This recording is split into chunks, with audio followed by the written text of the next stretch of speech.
Circle of Inevitability, capítulo 289. Visitantes tarde da noite. Médico. Lumian lembrou-se dos 2 recipientes de agente de cura obtidos do esporão venenoso. Seus efeitos curativos eram realmente impressionantes. Recostando-se na cadeira, Lumian olhou atentamente nos olhos de Lugano Toscano, ponderando em silêncio por algum tempo. Gradualmente, Lugano ficou inquieto e seu corpo ficou tenso. Finalmente Lumian sorriu. Sale de Grismil não é minha propriedade. Estou apenas administrando para o chefe. Não tenho certeza se você consegue lidar com isso, mas vou lhe dar uma chance.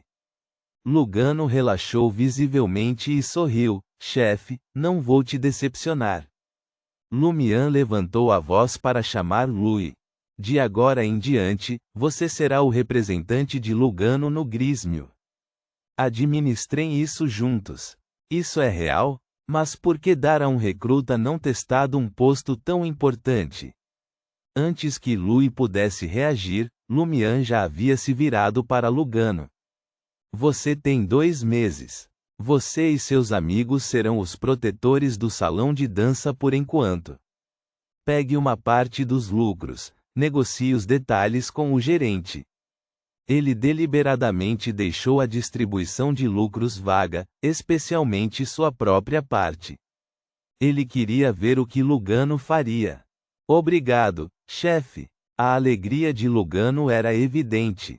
Ele quase deixou escapar. Quando eu for médico, tratarei de qualquer doença ou ferimento que você tiver. Mas isso poderia amaldiçoar Lumian, então ele rapidamente selou os lábios. Ao vê-lo sair enquanto discutiam sobre o salão de dança, o sorriso de Lumian desapareceu.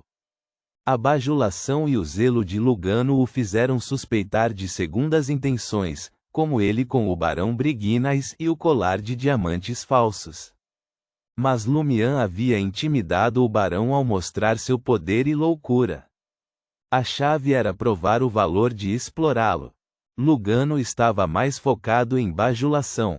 Claro, ele havia revelado sua utilidade também. É por isso que Lumian decidiu dar a ele o Sale de Grismil por 2 meses, para monitorar qualquer anormalidade e agir rapidamente se o caçador de recompensas tivesse motivos ocultos. Ou ganhar um médico barato se ele estivesse limpo. De qualquer forma, não custaria nada a Lumian. O Sale de Grismil pertencia ao Savoy Mob. Ele só perderia parte de sua própria parte. Isso poderia ser compensado por Lugano estabilizando o salão de dança desordeiro. Depois de sentar-se por um tempo, Lumian foi para o quarto 207 no albergue do Coq Doré. Fechando as cortinas, sentou-se à mesa e começou a escrever. Estimada Madame Mágica, eu me juntei oficialmente à Ordem da Cruz de Ferro e Sangue. O ritual de iniciação era. Estou intrigado. A Ordem claramente tem membros que não são do caminho do caçador. Como eles passaram pela vigília? Assassinos? Ou Gardner confirmou a confiabilidade deles de alguma outra forma, ignorando a corrupção? Ele quase perguntou sobre entrar na Avenue du Marché, número 13, em horários especiais, mas isso certamente era monitorado por Beyonders oficiais.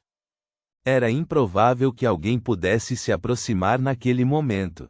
Depois de dobrar cuidadosamente a carta, Lumian convocou a boneca mensageira no altar.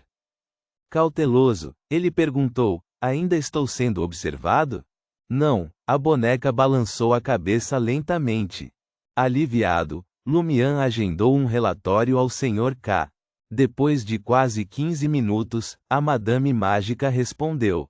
Certa vez, ouvi do oráculo do Sr. Tolo que um amigo dele era originalmente da Ordem da Cruz de Ferro e Sangue, mas não aguentou e fugiu para o mar.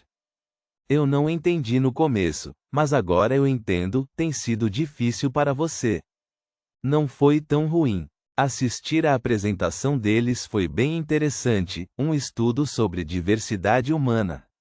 Lumian não viu problema nisso. Outra coisa o preocupava mais. Ao mencionar o oráculo, a Madame Maga não disse, um dos. Lumian suspeitava que o Senhor Tolo tinha apenas um oráculo. Isso significa que os portadores das cartas dos arcanos maiores do Conselho Divino não eram considerados oráculos. Refletindo sobre isso, Lumian continuou lendo. Eles podem ser assassinos ou usar outro método de corrupção. Lembre a 2 de copas. Se aceitar a vigília, traga o antigo espelho obtido no subterrâneo. Além de manter em mente não responder, é melhor trazer o antigo espelho que fornece entrada para o mundo dos espelhos. A corrupção de caçador, demônia provavelmente é diferente. Pode ajudar. Aquele espelho. Refletindo sobre isso, Lumian rapidamente queimou a carta em chamas vermelhas. Quando ele estava prestes a se banhar, ele sentiu algo e olhou para a porta. Uma série de batidas veio imediatamente. Quem é? Ele chamou. Uma voz tensa respondeu: adivinhe quem eu sou. Sentado, Lumian olhou desamparadamente para o teto livre de percevejos. Entre. Como esperado, eram Franca e Jena, vestidas de assassinas. Saíram para brincar de lutar contra o mal? Ele brincou. Franca zombou. Eu não brinco com maus perdedores como você. Tendo enganado muitos para beber excessivamente em jogos de cartas recentemente, Lumian estava ganhando no Fighting Evil com as moças e zombando de suas habilidades ruins. Suspeitando de trapaça, Franca havia treinado intensamente suas dançarinas nos últimos dias. Ao entrar, Franca acrescentou: estamos aqui para pegar emprestadas revistas de misticismo. Lumian zombou: boa tentativa. Por que chegar tão tarde só para isso? Esperar até de manhã não é uma opção? Jena não parece ser do tipo que estuda. Ele sorriu. O que realmente está acontecendo? As duas cerraram os dentes em sincronia. Depois que Franca fechou a porta, Jena olhou ao redor e sussurrou: as paredes são muito finas aqui. Os vizinhos podem nos ouvir? Lumian sorriu com aprovação. Você está aprendendo, pensando em bisbilhoteiros agora. Não como antes, tagarelando de forma imprudente e sem se importar. Antes, o olhar desconfiado de Franca mudou de Jena para Lumian, depois de Lumian para Jena. Droga! Nós não discutimos nada importante. Jena defendeu.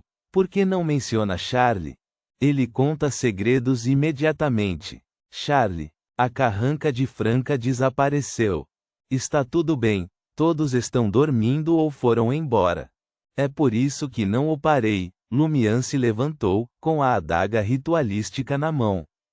Deixando a espiritualidade fluir da lâmina, ele envolveu a sala em uma parede de espiritualidade.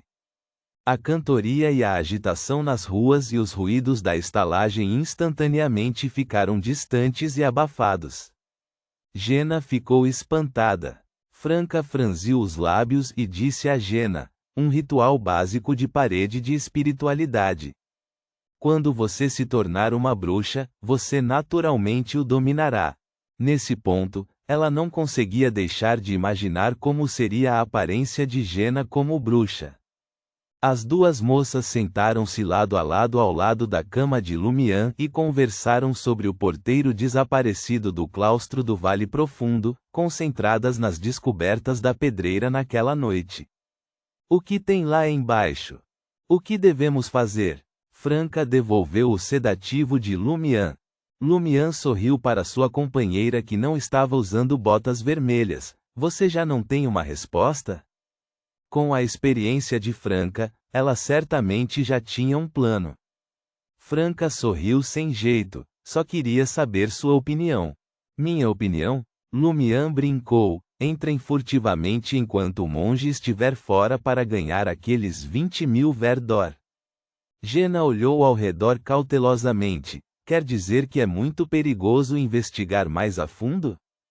Tendo ouvido a zombaria de Lumian inúmeras vezes, ela conseguia distinguir sarcasmo, provocações bem intencionadas e piadas.